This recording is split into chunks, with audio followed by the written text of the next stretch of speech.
रानी लक्ष्मीबाई का जन्म 19 नवंबर 1828 को काशी के अस्सी घाट, वाराणसी में हुआ था। इनके पिता का नाम मोरोपंत तांबे और माता का नाम भागीरथी बाई था।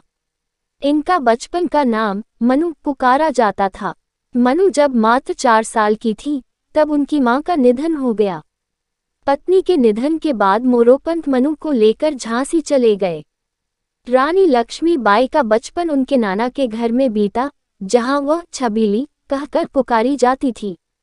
जब उनकी उम्र 12 साल की थी, तभी उनकी शादी झांसी के राजा गंगाधर राव के साथ कर दी गई। उनकी शादी के बाद झांसी की आर्थिक स्थिति में अप्रत्याशित सुधार हुआ। इसके बाद मनु का नाम लक्ष्मीबाई रखा गया। अश्वारोहण और शस्त्र संधान में निपुण महारानी लक्ष्मीबाई ने झांसी किले के अंदर ही महिला सेना खड़ी कर ली थी, जिसका संचालन वह स्वयं मर्दानी पोशाक पहनकर करती थी। उनके पति राजा गंगाधर राव यह सब देखकर प्रसन्न रहते। कुछ समय बाद रानी लक्ष्मीबाई ने एक पुत्र को जन्म दिया, पर कुछ ही महीने बाद बालक की मृत्यु हो गई। पुत्र वियोग के आघात से दुख ही राजा ने 21 नवंबर 1853 को प्राण त्याग दिए। झांसी शोक में डूब गई।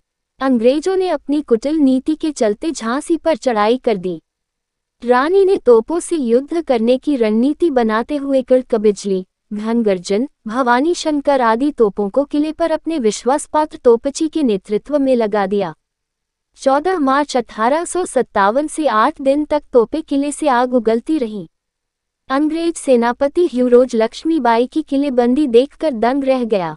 रानी रणचंडी का साक्षात रूप रखे पीठ पर दत्तक पुत्र दामोदर राव को बांधे भयंकर युद्ध करती रहीं। झांसी की मुट्ठी भर सेना ने रानी को सलाह दी कि वह कालपी की ओर चली जाएं।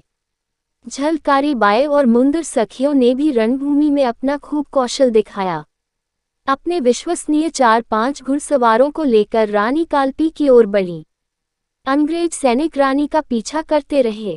कैप्टन वाकर ने उनका पीछा किया और उन्हें घायल कर दिया।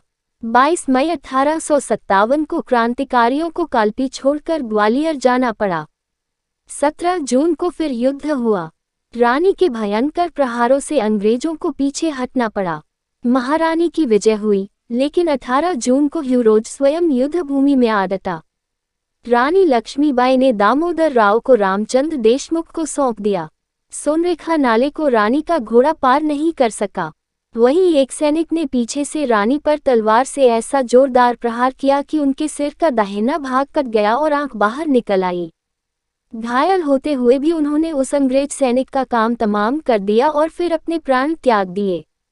18 जून 1857 को बाबा गंगादास की कुटिया में जहां इस वीर महारानी ने प्राणांत किया, वही चिता बनाकर उनका अंतिम संस्कार किया गया। दोस्तों, यह कहानी अगर आप लोगों को अच्छी लगी तो हमारे चैनल को सब्सक्राइब करें और वीडियो को शेयर जरूर करें। मिलते हैं अगले वीडियो में।